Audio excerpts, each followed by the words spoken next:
오늘 이 시간에는 우리 고넬료에 관한 말씀을 한번 나눠봤으면 좋겠습니다.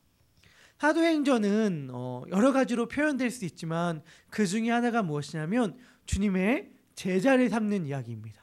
주님의 제자들이 성령에 힘입어 사람들에게 나아가서 주님의 제자를 또한 삼는, 그래서 주님의 제자들이 이 땅 가운데 계속 확장되어지고 많아지는 이야기입니다. 그런데 주님의 제자들이 따라야 할 길이 제자도라고 하는 것인데, 기독교에서 말하는, 성경에서 말하는 제자도의 핵심 가운데 하나가 바로 자기 부인입니다. 예수님은 자신을 따르는 제자의 길은 자기 부인의 길이라고 말씀하여 주셨습니다. 예수님께서 제자들에게 이렇게 분명히 선언하셨죠. 누구든지 나를 따라오려거든 자기를 부인하고 자기 십자가를 지고 나를 따를 것이니라 라고 마태복음 16장에서 말씀하여 주셨습니다.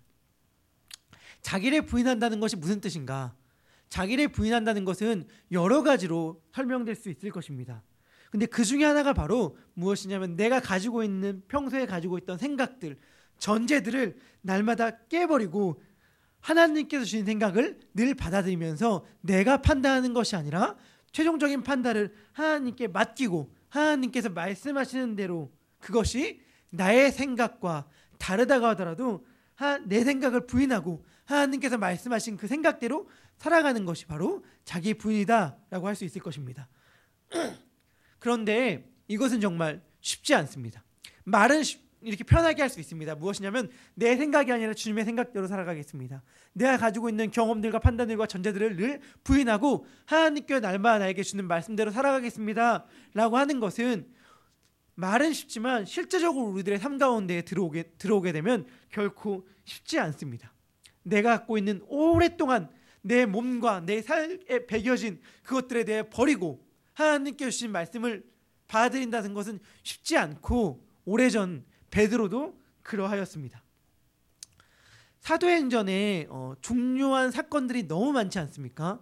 그런데 사도행전에서 정말 중요한 3대 사건이다 라고 뽑을 수 있는 것이 있습니다. 사도행전에서 가장 중요한 3가지 사건을 뽑는다면 무엇을 뽑을 수 있을 것 같습니까? 첫 번째는 오순절 성령 강림 사건을 뽑을 수 있을 것입니다.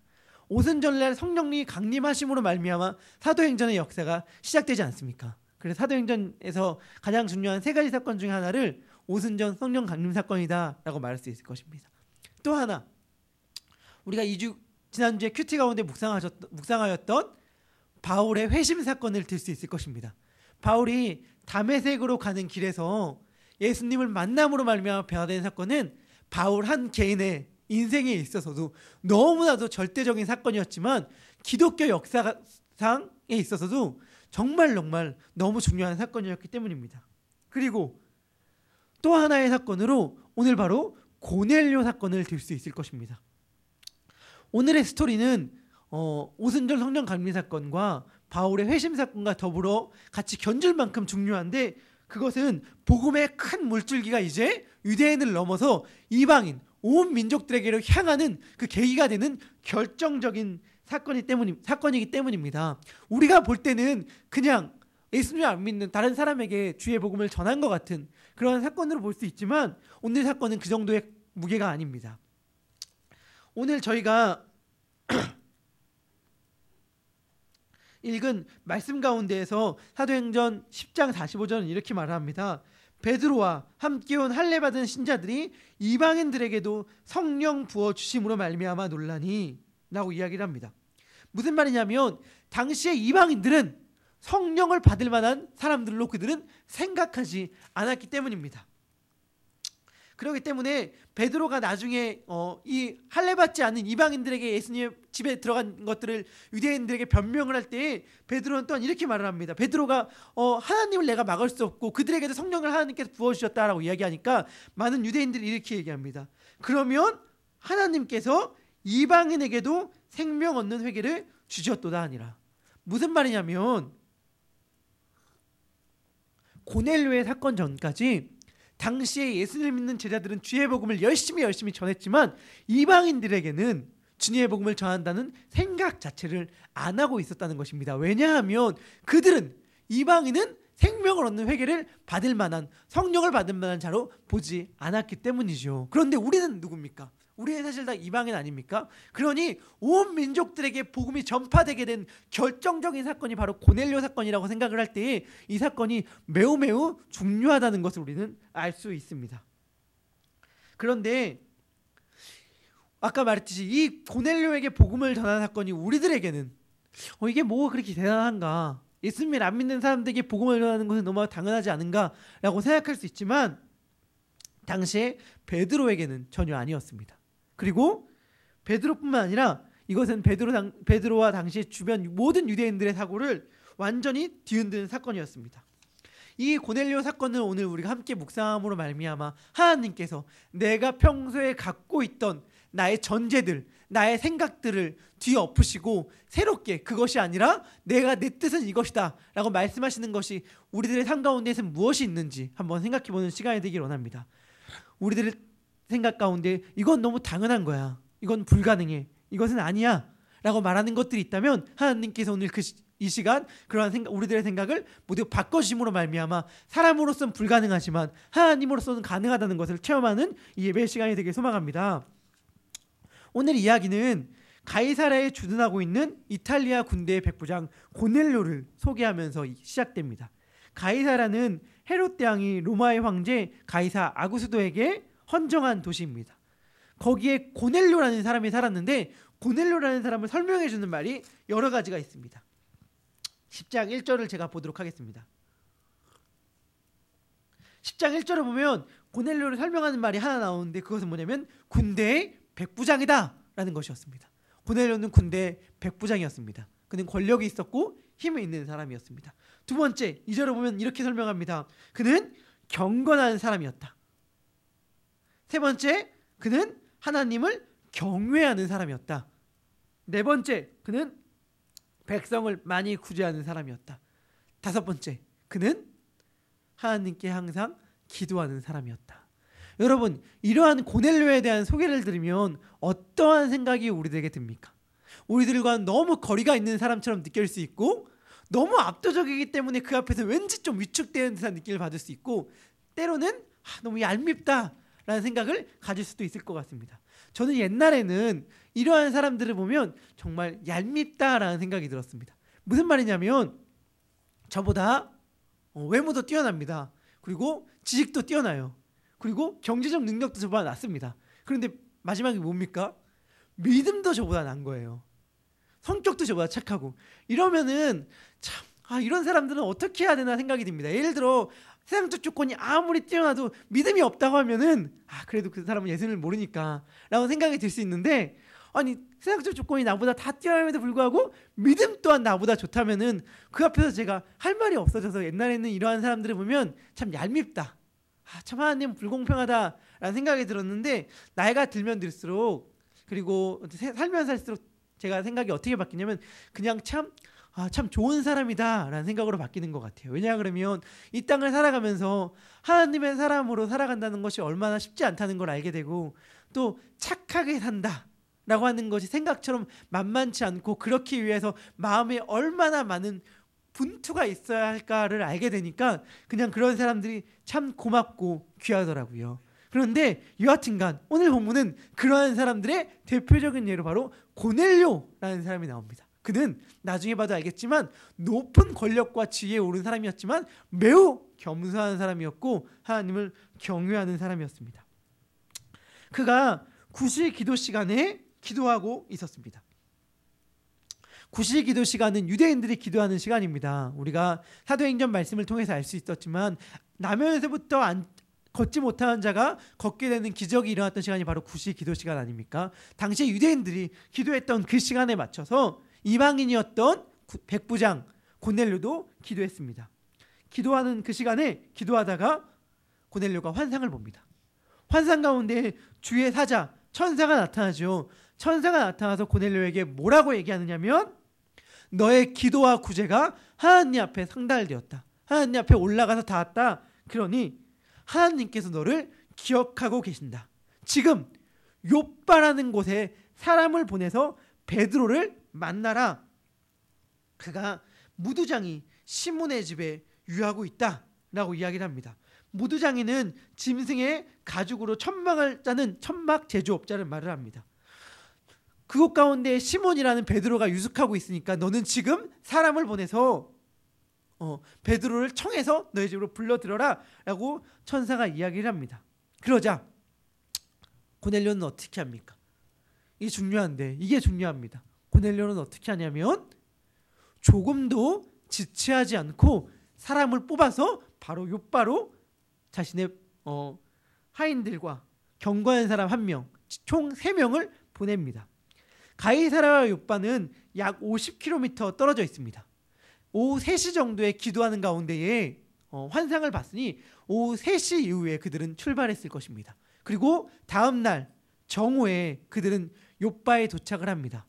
오후 3시가 넘은 시간에 출발해서 다음 날 정오에 도착하기 위해서는 매우 부지런히 서둘러야 했습니다.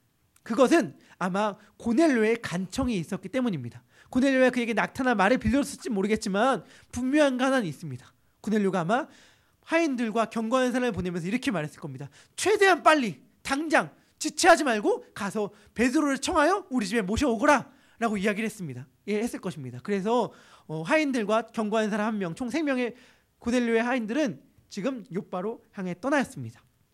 매우 서둘러 나아갔습니다. 그때에 베드로도 그 다음 날 정오에 기도하러 지붕 위에 올라갔습니다.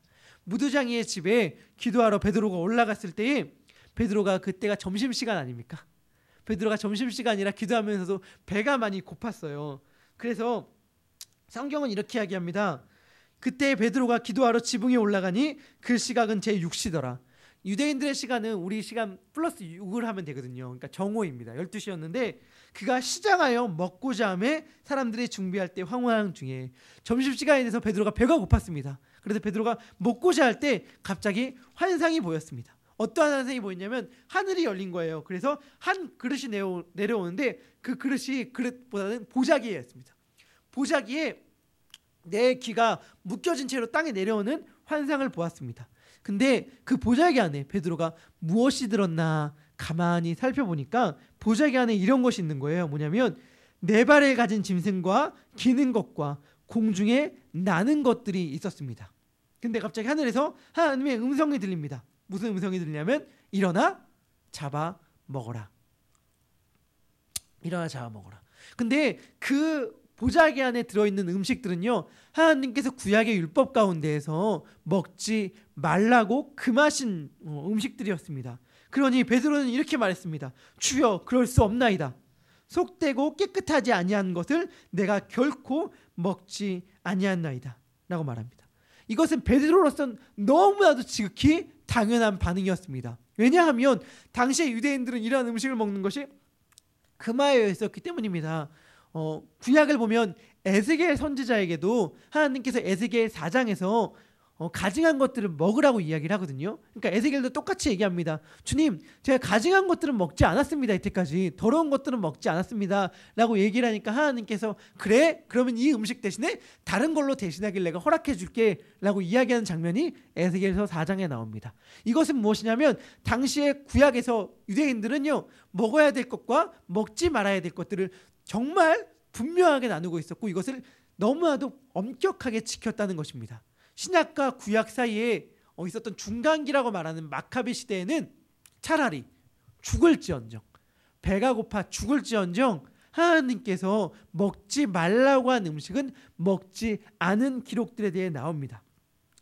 유대인들은 부정한 음식을 먹기보다는 차라리 죽음을 택했던 자들입니다. 그러니 그들에게 이러한 모습은 너무 당연한 거였고 베드로가 지금 하나님 앞에 주여, 그럴 수 없나이다. 내가 무엇이든지 속되고 깨끗하지 아니한 것은 먹지 아니하였습니다 라고 말하는 것은 너무나도 당연하고 자연스러운 답변입니다. 그런데 베드로에게는 너무나도 자연스럽고 당연한 거였지만 하나님에게는 아니었습니다. 하나님은 그렇지 않습니다. 누군가가 이런 말을 했습니다. 주여, 그럴 수 없나이다라는 말은 존재할 수가 없는 문장이라고 말입니다. 왜냐 그러면 주님이라는 말은 뭐냐면 내 삶의 모든 것들을 다 맡기고 나의 주인이 되어심으로 말미암아 내가 순종할 단 한 분이라는 이야기인데 주님이라고 말하면서 그 명령에 불순종하는 그럴 수 없습니다라는 말은 공존할 수가 없는 말이라는 것이죠. 그런데 베드로는 너무 자연스럽게 주님 그럴 수 없습니다 라고 이야기를 하고 있고, 우리 역시 우리들의 삶 가운데 너무 자연스럽고 아무런 문제 없고 거리낌 없이 하는 말들이지 않습니까? 주님 아닙니다. 주님 그럴 수 없습니다. 왜냐하면 이건 존재할 수가 없는 말임에도 불구하고 우리들은 예수님을 주인으로 고백하면서 주님 이건 아닌 것 같은데요 라고 이야기하지 않습니까? 이것은 사실은 우리들의 마음 가운데 진짜 주인을 예수님으로 모시고 있는지를 한번 우리가 곰곰이 생각해 보아야 하는 우리들의 말이기도 합니다. 우리들의 진짜 주인이 누구입니까? 나의 생각, 내 판단 그것들을 따르고 있습니까? 아니면 우리는 주님의 명령과 말씀을 따르고 있습니까? 주님은 분명히 말씀하여 주셨습니다. 뭐라고 말씀하셨냐면 일어나 잡아 먹으라. 이것이 주님의 명령이었습니다. 그런데 베드로는 주여 그럴 수 없습니다 라고 자신이 갖고 있던 생각들과 전제들로 말미암아 판단을 해서 대답을 합니다. 누구처럼요? 저처럼요. 저도 주님께서 하시는 명령들이 분명히 있거든요. 근데 저는 이렇게 얘기합니다. 주님 아직은 아닌 것 같습니다. 주님 이것은 아닙니다. 주님 그럴 수 없습니다. 그런데 사실은 이것은 주님이라는 말과는 맞지 않습니다. 우리들에게 너무나도 자연스럽고 당연한 것이 하나님께는 아니었습니다. 하나님은 3번에 걸쳐 말씀하십니다. 무슨 말씀하시냐면 하나님이 깨끗하게 하신 것을 내가 속되다 하지 말라. 이것이 오늘 말씀의 핵심입니다. 제가 오늘 말씀의 결론부터 말씀하면 오늘 말씀의 결론은 바로 이미 한 문장입니다. 하나님께서 깨끗하게 하신 것을 내가 속되다 하지 말라라는 것입니다. 이것이 우리들의 신앙생활인 것 같습니다. 무슨 말이냐면 우리들의 신앙생활이 바로 이 싸움인데, 하나님께서 말씀하신 것과 우리의 판단이 끊임없이 싸우는 것이죠. 하나님께서는 깨끗하다고 하셨습니다. 우리들의 판단은 어떠한 것입니까? 깨끗하지 않고 속된 것입니다. 그러면 하나님의 명령을 따를 것인가, 우리들의 판단을 따를 것인가, 이 싸움이 바로 신앙생활입니다. 이 가운데 우리들에게 요청되는 것이 제가 아까 말한 자기 부인입니다. 하나님께서 말씀하십니다. 둘 중에 무엇을 선택할 것인가? 하나님의 뜻인가? 우리의 판단과 가치관인가? 그런데 여기서 하나님은 자기를 부인하고 자기 십자가를 지고 예수님을 따르라, 예수님의 말씀을 따르라 라고 자신들의 제자에게 요청하십니다. 우리들에게도 이렇게 요청하고 계시죠. 베드로가 이 환상이 3번 일어난 다음에 사라진 다음에 이 환상에 대해 자세히 생각하고 있었습니다. 그럴 때 성령님께서 말씀하여 주셨습니다. 사도행전 10장 19절에 보면 이렇게 얘기합니다. 베드로가 그 환상에 대해 생각할 때 성령에서 그에게 말씀하시되 2 사람이 너를 찾으니, 여기서 2 사람이란 말은 개역 성경에 잘못된 말입니다. 한글 성경에 잘못된 말이고요. 3 사람이 맞습니다. 왜 여기서 2 사람이라고 말했는지 저는 그건 제가 죄송하지만 미처 알지 못했습니다. 왜냐하면 모든 원어 성경이나 영어 성경들도 다 3 사람이라고 쓰고 있는데 왜 한글 성경만 유독 2 사람이라고 얘기했는지는 모르겠지만 원래는 3 사람이 맞습니다. 3 사람이 찾는다고 이야기를 합니다. 그리고 성령님께서 베드로에게 이렇게 말씀하십니다. 뭐라고 말씀하시냐면 일어나 내려가 의심하지 말고 함께 가라 라고 성령님께서 분명히 말씀하여 주셨습니다. 내가 그들을 보내었다 라고 말씀하셔서 베드로가 보내려고 보낸 3 사람과 만납니다. 그래서 베드로가 묻지요. 뭐라고 묻냐면 너 무슨 일로 찾아왔어? 라고 하자 3 사람이 이렇게 얘기를 합니다. 우리들의 주인인 백부장 고넬료는 의인이고 하나님을 경외하는 사람으로 모든 사람들에게 칭찬을 받는 사람인데 그가 천사의 지시를 받아 당신을 불러오라는 명령을 받았습니다. 그래서 우리가 당신을 모셔오라고 우리가 왔습니다 라고 이야기를 했습니다. 지금 하나님께서 환상 가운데 보여주신 것, 그리고 성령님께서 베드로에게 분명한 음성으로 말씀하여 주신 것과 그 3 사람이 와서 베드로에게 한 말이 놀랍게 일치가 돼서 하나가 되지 않습니까? 그럼 베드로는 어떻게 해야 됩니까? 하나님의 말씀을 깨닫고 하나님의 말씀이 이러한 뜻이구나 하고 성령께 순종하여 일어나 함께 가야 하는데 베드로는 지금 어떻게 하고 있습니까? 베드로는 지금 23절을 보면 이렇게 얘기를 합니다. 베드로가 불러들여 유숙하게 하니라. 그러니까 무슨 말이냐면요, 지금 베드로와 고넬료는 지금 누가는 비교하고 있는 거예요. 고넬료는 하나님의 천사가 말아서 하나님의 말씀을 듣자마자 즉각적으로 순종하여 자신의 부하들을 하인들을 보냅니다.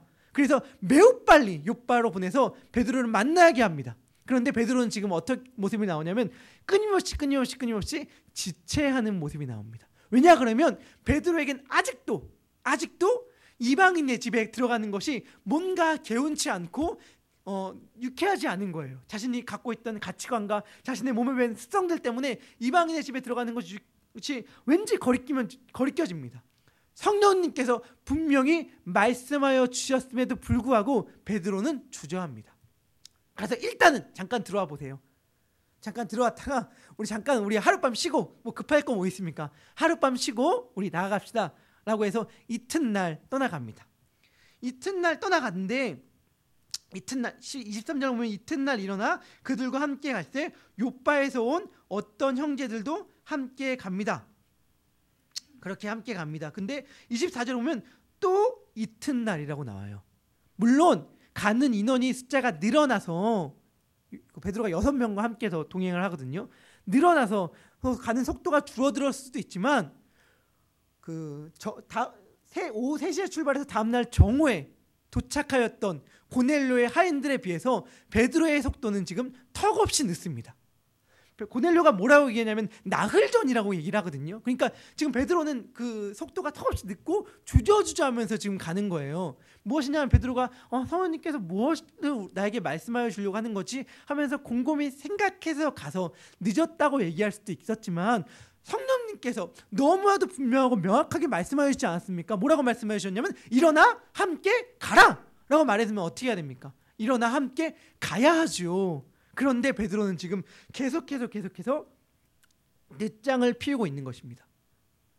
이방 민족이었던 고넬료는, 예수 그리스도에 몰랐던 고넬료는 하나님의 말씀을 너무나도 사모하여 하나님의 말씀을 너무나도 빨리 듣고 싶어서 자기 부하들을 속히 보내서 베드로를 모셔오려고 하는데 예수님의 제자였던 사도라고 말한 베드로는 주님의 명령에 주저주저하면서 지금 끌려가는 모습을 우리는 보고 있습니다. 25절에 보면 베드로가 고넬료의 집에 들어갑니다. 그러자 24절 볼까요? 고넬료가 그의 친척과 가까운 친구들을 모아 기다리더니 라고 되어 있습니다. 무슨 말이냐면요, 고넬료가 지금 기다리고 있는 거예요. 뭘 기다립니까? 하나님의 말씀을 전할 사람을 기다리고 있습니다. 어떻게 기다립니까? 친척들과 친구들을 다 불러 모아서요. 이 말씀을 사모하는 고넬료의 마음이 느껴지십니까?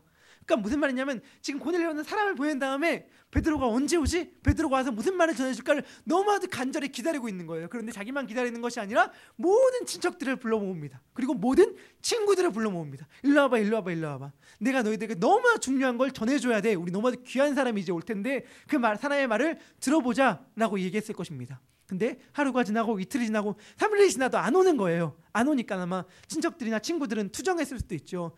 언제 오는데? 대체 언제 오는데? 우리가 언제까지 기다려야 되는데? 고넬료는 그들을 잘 다독이면서 이야기했을 것입니다. 좀만 기다려봐봐. 곧 올 거야. 좀만 기다려봐.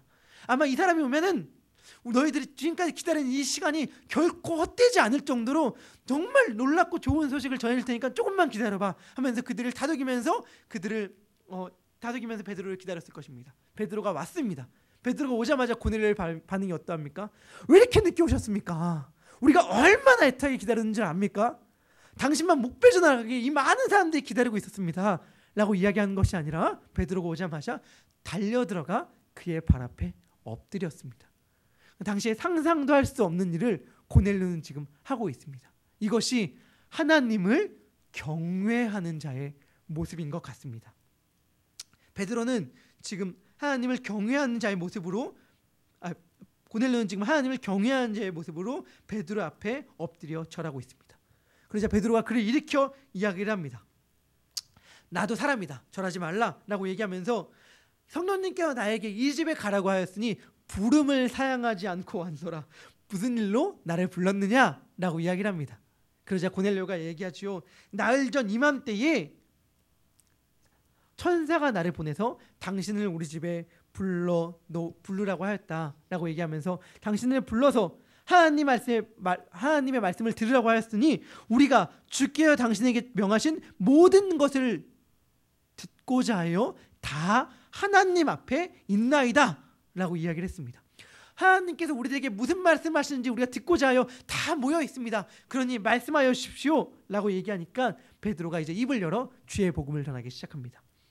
입을 열어 말씀하시되 내가 참으로 하나님은 사람의 외모를 보지 아니하시고 각 나라 중 하나님을 경외하며 의를 행하는 사람은 다 받으신 줄 깨달았다 라고 이야기를 하면서 베드로가 복음을 전하자 무슨 일이 발생을 합니까? 성령이 그들 가운데 임하게 됩니다. 오늘 본문 44절에 보면 이렇게 얘기를 합니다. 베드로가 이 말을 할 때에 성령이 말씀 듣는 모든 사람에게 내려오시니 베드로와 함께 온 할례 받은 신자들이 이방인에게도 성령 부어 주심으로 말미암아 논란이 있는 방언을 말하며 하나님 높임을 들으미러라. 이에 베드로가 이르되 이 사람들이 우리와 같이 성령을 받았으니 누가 능히 물로 세례를 베품을 금하리요 하고 하면서 이방인에게도 처음으로 성령이 임하는 놀라운 일이 벌어진 것이 바로 오늘의 사건입니다. 제가 오늘의 말씀을 묵상하면서 생각을 해봤습니다. 고넬료 사건을 통하여 하나님께서 우리들 가운데 저의 가운데에 들리고자 하는 알게끔 하기를 원하시는 말씀의 핵심이 무엇일까 생각해 보았습니다. 고넬료가 경건한 사람이었다는 것을 이야기하는가? 그래서 우리도 고넬료처럼 경건하고 구제하며 하나님을 경외하는 자가 되자라고 하는 것이 오늘의 본문의 말씀인가? 오늘의 본문의 말씀의 핵심은 제가 볼 때는 환상 가운데 말씀하신 하나님의 음성에 있습니다. 하나님께서 아까 제가 말씀하셨죠. 오늘 본문의 핵심이 하나님께서 말씀하신 하나님께서 깨끗하게 하신 것을 내가 속되다 하지 말라라는 말씀이 오늘의 핵심이라고 했는데 여기에 바로 고넬료가 성령을 받을 수 있었던 하나님의 자녀가 되었던 비밀이 있습니다. 무슨 말이냐면 고넬료가 어떻게 성령을 받았을까요? 그가 열심히 구제하였기 때문입니까? 그가 기도 생활을 열심히 하였기 때문입니까? 오늘 성경에선 단도직입적으로 그 일에 대하여 분명하게 말하는데 고넬료가 성령을 받을 수 있던 이유는 하나님이 그를 깨끗하게 하셨기 때문입니다. 저는 이 한마디가 사실 기독교 복음이 담고 있는 바로 핵심이자 진수라고 생각을 합니다. 무엇이냐면 속된 것을 하나님이 깨끗하게 하셨다는 것이죠. 그것이 깨끗해서가 아니라 깨끗한 것도 아니었고 자신 자신을 깨끗하게 닦아서도 아니라 속된 것이었는데 어떻게 했다고요? 하나님이 그것을 깨끗하게 하셨다는 것입니다. 하나님이 그렇게 선언하셨다는 것, 그것이 바로 기독교의 핵심입니다. 그런데 우리는 안 그렇습니까? 우리 역시 하나님께서 깨끗하다라고 말씀하셨기 때문에 이 자리에 앉아있는 사람들입니다. 생각해 보았습니다. 하나님께서 우리 고넬료 아까 칭찬 엄청 하지 않았습니까?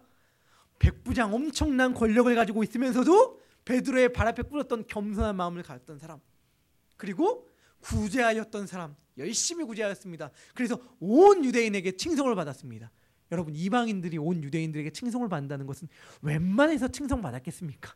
이방인들을 가증히 여기던 유대인들이요 고넬료를 칭송했어요. 그것은 고넬료가 정말 구제 생활을 열심히 했다는 걸 의미하지 않겠습니까? 기도 정말 열심히 했죠. 하나님을 경외하였던 사람입니다. 근데 오늘 본문의 이야기를 보면 고넬료가 그렇게 대단한 사람이었다라고 이야기하는 것 같지 않습니다. 왜냐하면 베드로의 환상 가운데 고넬료는 어떠한 자입니까? 가증한 짐승과 같은 자이기 때문입니다. 보세요. 베드로의 환상 가운데 하나님께서 고넬료의 가기를 보내주시면서 보여줬던 환상이 뭐냐면 가증한 짐승의 환상이에요. 그러면서 가증한 짐승이지만 먹어 내가 깨끗하게 했기 때문에 라고 말하는 것은 사실은 고넬료가 우리가 볼 때는 대단한 권력자요 대단한 믿음의 사람일지 모르지만 사실은 가증한 짐승과 같았던 더러운 이방 짐승과 같았던 자들이다 라고 이야기하는 것 아니겠습니까? 그런데 고넬료만 그렇습니까? 우리도 그렇다고 성경은 이야기를 하는 거예요. 우리가 누굽니까? 보자기 속에 내려와서 하늘로부터 내려온 보자기 안에 있던 가증한 짐승들과 같은 자가 바로 우리들이었습니다. 왜냐하면 베드로가 먹으면 안 돼요, 전 못 먹겠습니다 말했던 존재들, 그럼에도 불구하고 하나님께서 내 깨끗하게 했다라고 말함으로 먹어라 라고 했던 존재들이 바로 우리들이니 우리들은 사실 가증한 짐승과 같은 자였습니다. 그런데 그런 우리가 오직 그리스도의 은혜에 의하여 칭함을 받고 하나님의 자녀가 되었습니다. 이것은 하나님의 강권적인 역사였습니다. 베드로는 이것을 사도행전 11장 17절에서 이렇게 설명을 합니다. 제가 읽도록 하겠습니다. 사도행전 11장 17절입니다. 그런즉 하나님이 우리가 주 예수 그리스도를 믿을 때 주신 것과 같은 선물을 그들에게 주셨으니 내가 누구에게 하나님을 능히 막겠느냐 하더라. 하나님을 막을 수 없습니다 라고 베드로는 이야기를 합니다. 하나님, 막을 수 없는 하나님의 은혜는 무엇입니까? 가증한 것, 더러운 것을 깨끗하게 하시는 은혜입니다.